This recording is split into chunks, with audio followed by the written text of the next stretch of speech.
Magandang araw mga kaparts. Ang video ko ay about dun sa isang follower natin na nagtanong na yung kanyang B-brake ng bike, ang hirap daw yung pag pinipreno niya, ano ba nakapreno ganyan, hindi na raw bumabalik.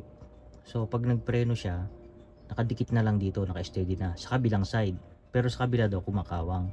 So ayan, so ipapakita po natin yung mga pwedeng gawin ninyo para mawala yung ganong klase ng sakit ng preno sa mga B-brake. At ayan, simulan ko na po. So una, no,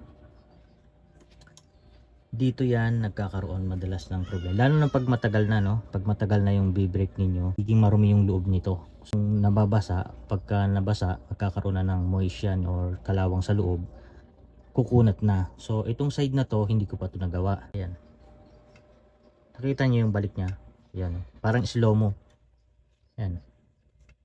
Oh, di ba? Ayan, slow mo. Itong kabila. Kita ko sa inyo. Ito. Tulak ko ha. Ayan, di ba? Oh.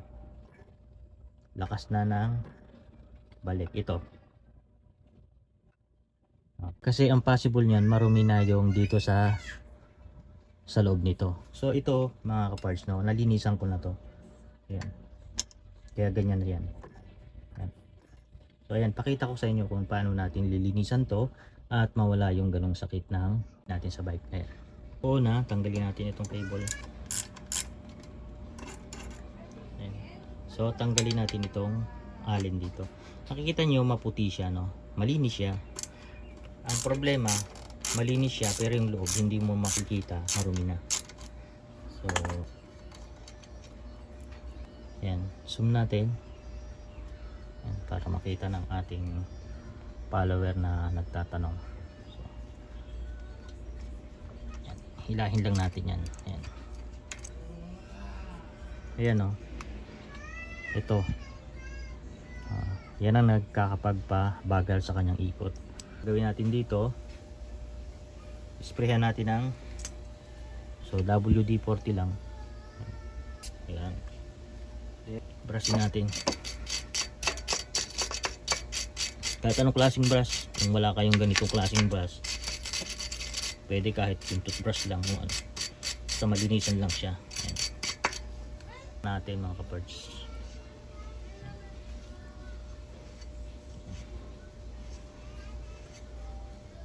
Sprayhan din natin yan. Actually malinis pa to.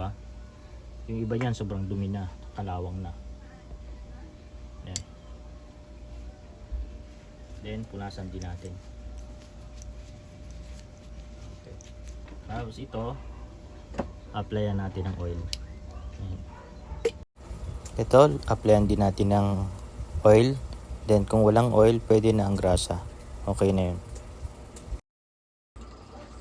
Ayan mga kaparts, sabihin ko nga muna ang parts nito para alam niyo pagka nag-a-adjust kayo po ng mga function. Ito parts, ito yung cable guide. And then ito po yung cable clamp. Ito. Diyan kinaklamp yung cable natin pag i-connecta mo na dun sa lever pataas para magpreno siya. Cable bridge to. Ayan. Yung screw na yan, ayan, kita niyo yan. Yan yung balance screw. Diyan yung ibabalance yung preno. So diyan kayo magluluwag, diyan kayo maghihigpit. Ayan nakita niyo yan. Pag hinigpitan niyo yan, tutulak yan papunta ron sa baba. Ang itutulak niya ito Yan, nakakonekta yan diyan. Konektado tong wire na to papunta riyan. So pag tinulak niyo yan diyan, magtatighten yan, tutulak yan papunta rito pag ganun.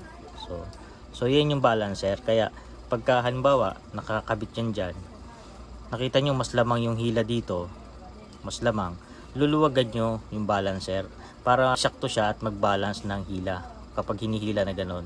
So yun ang tawag doon, balancer siya. Siya yung mag-balance nung hatak ng preno. Kasi pag hindi balance yan, yun nga mangyayari. Kapag magpipreno kayo, kumakawang yung isa hindi nakadikit. Minsan hindi naman dumidikit pero pangit tingnan, di ba? Hindi siya nakabalance. So yun ang purpose nito, balancer. Kaya lang lumalapsot siya. Ayan gumaganon siya. Ibig sabihin yung angle kasi nito papaganon, kaya dumudula siya. So dapat i-ganon natin ng konti. So ayan baka may mga problema kayo na ganon. So ganon lang gagawin. Ayan. Dapat dalawang plies lang. Ayan. Yan, pipigilin lang natin yan. Tapos ito, babaluktutin na natin pag ano. Yan. Yan. So yung angle ng wire papasok, hindi palabas kasi kaya dumudula siya kasi nakaanggal na siya pa ganun So yun ang babaguhin lang natin. So ayan. Tapos balik na natin. So ayan, nakita nyo yung bakal lumitaw na. Kanina nandun siya sa loob, parang tumatalon siya. 'Di ba kanina gumaganon siya, lumalapsot siya, ngayon hindi na. Ayan. So yun lang po yung isang technique, no, pag may mga problema kayong ganun. Lumalapsot siya. Minsan hindi siya marumi, no? Hindi siya marumi, nalinisan niyo na. Pero ayaw pa rin kumagat. Yun ang problema. Kailangan ninyong medyo baloktotin yung spring niya pala. So ayan. Ito ilalagay ko na. Sa paglalagay ng V-brake, tayo na ang magkakalkula kung saan nyo ba ilalagay. Unang butas, pangalawang butas, o pangatlong butas. So pag nilagay ko sa unang butas, ayan. Ayan. Hindi lang kita sa camera, no? Unang butas yon. So zoom out natin. Pipitikin yung ganun. Ayan. Basta rin siya. Okay na rin. Pero mas prepared kong ilagay sa pangalawa. Kasi mas doon ko nararamdaman yung mas malakas, hindi naman sobrang lakas. Kasi pag nilagay natin sa pangatlo yan, sagad na So masyado ng persado. So ngayon, ina-adjust lang naman yan kung talagang dito sa balancer, nakasagad na kayo. Yan nakikita niyo yan. Yung tornilyo yan, bumabaon yan doon. Tinutulak niya yung spring. Ito.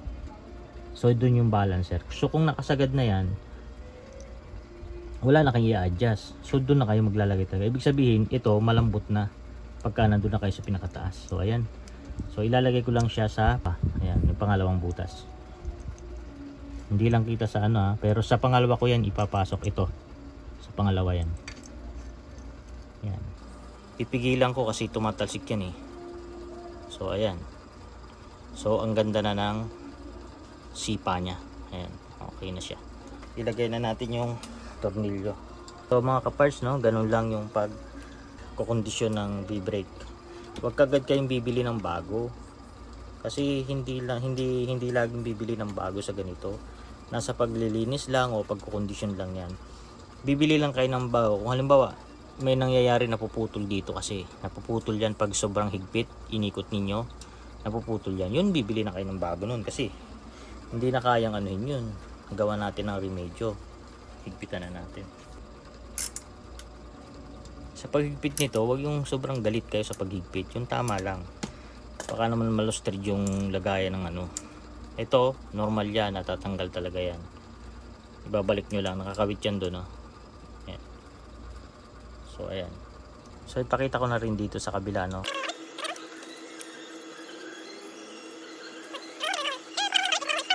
Nilagay nyo sa pangalawang butas. Dapat dito sa pangalawang butas din.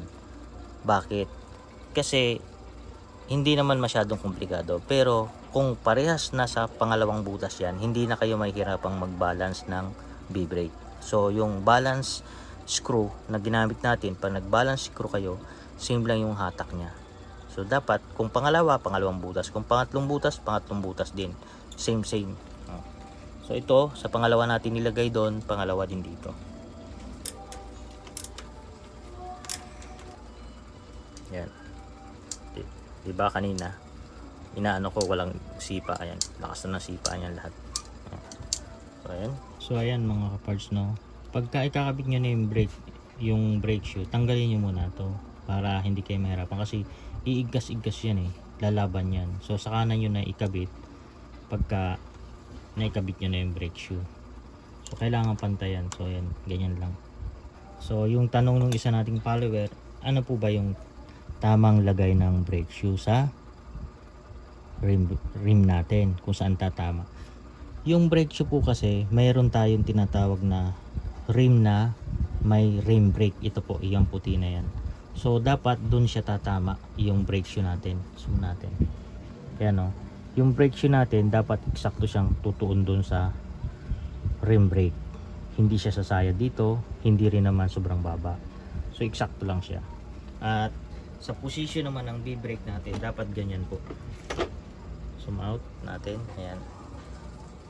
Pagka nagpreno siyang ganun, nakikita nyo yung B-brake.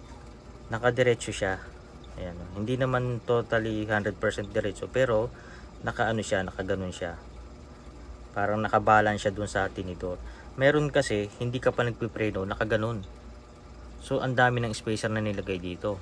So, hindi ka pa nagpipreno. Pag nagpreno ka, nakaganon pa rin ng position niya. Ibig sabihin, may mali sa pagkakalagay ng mga spacer sa brake shoe. So, iba-balance lang natin. So, ayan lang po yan. Kahit kamay kaya yan. Tutulak nyo lang. Tapos ilalagpas nyo doon sa pinakang. Yan. Yung kasi yung naghahawak niya, no? Yung parang mahaba na to. So, ayan. So, ayan. Diba? So, nakita nyo.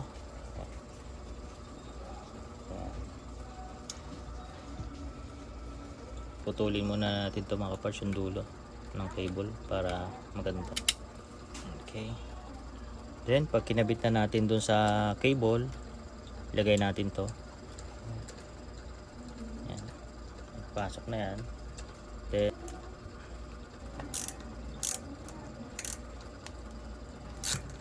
okay. So, ayan mga kaparts, no, naikabit na natin, pero nakita niyo yung kawang dito sa kabila, awang siya. Tapos dito, nakadikit. So, dito napapasok yung sinasabi natin na balancer. So, balancer screw. So, ngayon, magluluwag tayo dito para sumipa, para umatras siya papunta dito. And then, ihigpit na natin dito para mahila niya papunta rito. So, yun yung purpose ng balancer screw. So, yan, simulan na natin. Naghigpit tayo dito, nagluwag tayo dito. So, nung niluwagan natin, tumulak ito papunta rito, and then ito humilap pa ganon kasi mas matighten siya kaysa dito. So, ang nangyari ay, so ayan mga parts, nung na-balance na natin, pag nagkabit kayo ng brake shoe, siguraduhin nyo pantay kasi pangit naman pagka mababa dito, dito mataas, diba? Tapos yan, no, balance na balance yan. Tapos yung angle nung ano, hindi mukhang buka, sakto lang din siya. So ayan, paikutin natin yung gulong. Ayan, preno natin. Okay, tapos paikutin natin. Ayan, nakita nyo wala na sabit. So yung iba, ang problema nga, pag nagpreno daw, hindi na kumakawang dito sa kabila. So nakapix na siya. So sumasaya dito. Yun ang problem. So yun ang problema natin. Balancing lang mga parts. At saka yung marumi, linis lang yan para maganda yung laro niya, yung ganun. So ayun lang. So thank you. Sana mayroon kayong natutunan na konting idea sa aking mga tips. So thank you. At ayan, hanggang dyan na lang muna ang video ko, no? Please, paki-follow and share na lang po ang aking video. Andyan po yung link sa baba at nandito na rin po sa screen yung aking YouTube channel. Ayan, at thank you po sa inyo lahat. Ingat po kayo.